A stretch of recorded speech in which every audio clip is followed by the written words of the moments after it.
बिस्मिल्लाहिर्रहमानिर्रहीम। अस्सलाम वालेकुम। 9 क्लास हम अपने ऑनलाइन लेक्चर का आगाज़ करते हैं।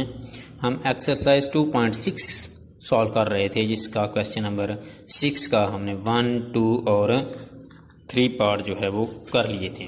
क्वेश्चन नंबर 6 1 पार्ट कर लिया था, सेकंड भी कर लिया था और थर्ड पार्ट भी कर लिया था। तो आज हमने करना है 4 पार्ट इसका। तो 4 पार्ट में क्या है हमारे पास, प्रूव करना है कि left side equal to right side है। अब लेफ्ट में क्या लिखा हुआ है, z/w whole bar equal to z/w bar. तो ये हमने सॉल्व करना है। उसके बाद 5 पार्ट में हमने सॉल्व करना है कि 1/2 z plus z bar is a real part of z। और 6 पार्ट में हमने करना है 1/2 iota z minus z bar is an imaginary part of z। तो इसके बाद अब हम 4 पार्ट सॉल्व करते हैं। इसको कैसे सॉल्व करना है, क्वेश्चन 6 है 4 पार्ट। सबसे पहले हम लेफ्ट साइड लेंगे। वैल्यू हमें गिवन है, क्वेश्चन नंबर 6 में वैल्यू गिवन है z equal to 2 plus 3 iota थी और w equal to 5 minus 4 iota है। अब इसका हमने बार ले लिया है और इसका भी हमने बार ले लिया, क्योंकि लेफ्ट साइड जब हमने सॉल्व करनी थी तो हमें बार की वैल्यू लिखनी है, इसलिए हमने स्टार्ट में बार ले लिया है। तो सॉल्व ये करना है हमने, left side equal to right side है। सबसे पहले हम लेफ्ट हैंड साइड मेंशन करेंगे कि ये लेफ्ट हैंड साइड है। इसमें सबसे पहले हम बार के नीचे वाली वैल्यू को सॉल्व करेंगे कि z/w। ऊपर z है, ऊपर z की वैल्यू लिखेंगे, नीचे w है, नीचे w वाली वैल्यू लिख देंगे ये वाली।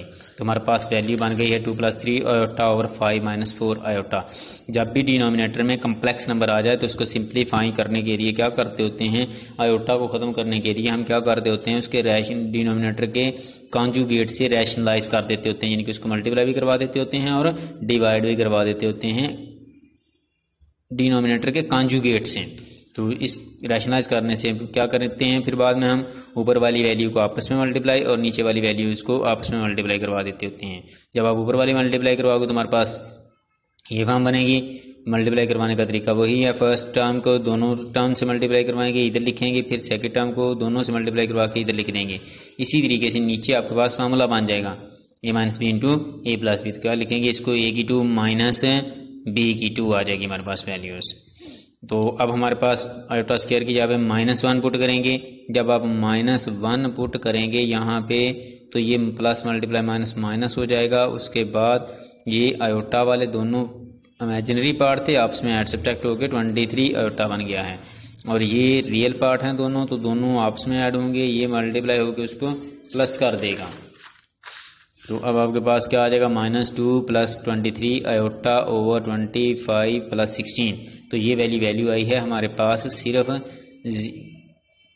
यानी कि ये कंबाइनली इनका डिनोमिनेटर था, उनको अलग अलग कर सकते हैं, तो हमने ये अलग अलग उसका डिनोमिनेटर कर लिया है। अब दोनों साइड पे हमने बार अप्लाई करना है, क्योंकि हमें लेफ्ट हैंड साइड में बार की वैल्यू चाहिए। ब्रैकेट लगा के बार लगाएंगे ऊपर।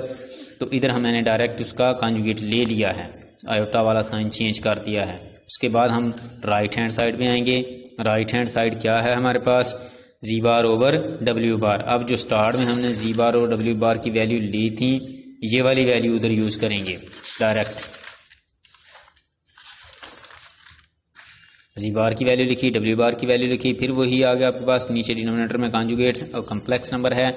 आयोटा को ख़त्म करने के लिए उसको रैशनलाइज कर देते होते हैं, डिनोमिनेटर के कॉन्जुगेट से मल्टीप्लाई भी करेंगे और डिवाइड भी कर देंगे। तो अब हमारे ऊपर वाले मल्टीप्लाई आपस में करवा लेंगे, नीचे फार्मूला बन रहा है a की 2 माइनस b की 2, ऊपर वालों को मल्टीप्लाई करवाएंगे तो ये टर्म्स बनेंगे हमारे पास। आयोटा स्क्वायर की जगह वैल्यू पुट करेंगे -1 तो ये -12 हो जाएगा। फिर ये आपस में ऐड सब्ट्रैक्ट होंगे दोनों, अलामत बड़ी रकम वाली, छोटी उसमें से निकाल देंगे और ये आपस में प्लस माइनस मल्टीप्लाई माइनस जो है वो प्लस हो जाएगा। तो हमारे पास जो वैल्यू आएगी -2 माइनस 23 आयोटा ओवर 41। और दोनों के डिनोमिनेटर जो है सेपरेट करेंगे। जब आप सेपरेट करोगे तो हमारे पास लेफ्ट साइड का राइट साइड का आंसर जो है वो लेफ्ट हैंड साइड के इक्वल ही है। तो फिर हम लिख सकते हैं कि hence left hand side equal to right hand side. इसी तरीके से आपने 5 पार्ट करना है कि 1/2 z plus z bar is R real part of z, यानी कि इस सारे को हल करें तो रियल पार्ट z का बने। ये z की वैल्यू हमारे पास गिवन है, तो z का रियल पार्ट क्या है 2, यानी कि उसने क्वेश्चन में कहा है कि साबित करें कि सारे को हल करें तो answer real part of z यानी कि 2 आता है आंसर इसका। तो ये हमने इसको सॉल्व करके देखना कि वाकई इसको हल करने से आंसर इसका 2 आता है या नहीं, क्योंकि रियल पार्ट ऑफ जी से मुराद कि जी, ये जो जी वाला कम्प्लेक्स नंबर है इसका रियल पार्ट जो भी है वो उतना आंसर आना चाहिए उसका। तो अब इसको हम सॉल्व करते हैं। ये जी की वैल्यू हमारे पास गिवन थी, जी बार हमने इसका ले लिया है।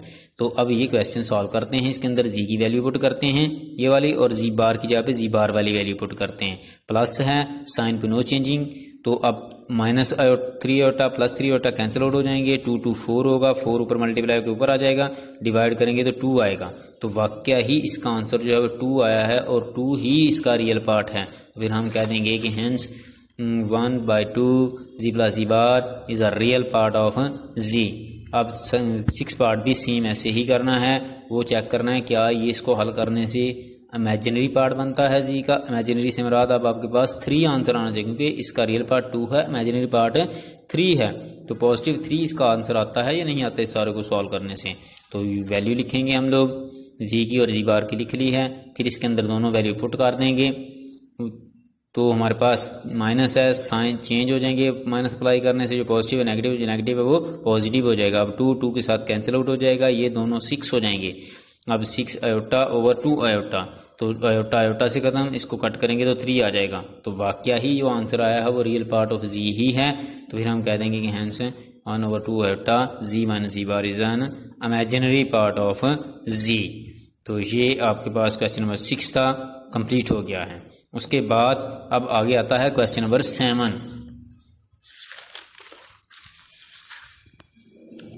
क्वेश्चन नंबर 7 उसका फर्स्ट पार्ट है, solve the following equation for real x and y, कि एक्स और वाई की वैल्यू निकालनी है। इक्वेशन आपके पास गिवन है।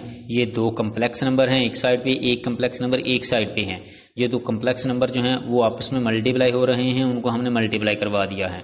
आयोटा स्क्वायर की जगह पे -1 पुट कर लिया है, फिर -1 को इससे मल्टीप्लाई करवाया तो ये +3y हो गया है। अब इधर हमारे पास 2 आयोटा वाली टर्म है और एक आयोटा के यानी कि रियल पार्ट ये है, और एक फिर -1 पुट करने से ये भी आयोटा से आज़ाद हो जाती है। यानी कि 2 आयोटा वाली टर्म्स हैं और 2 आयोटा के बगैर टर्म्स हैं। आयोटा वाली में से आयोटा कॉमन ले लिया और आयोटा के जो बगैर थे उनको इकट्ठे कर लिया है। तो इनको भी ब्रैकेट में लिख देंगे, because complex numbers are equal. ये अब एक कम्प्लेक्स नंबर, ये सारा एक कम्प्लेक्स बन गया है। ये उसका रियल पार्ट है और ये उसका इमेजिनरी पार्ट है।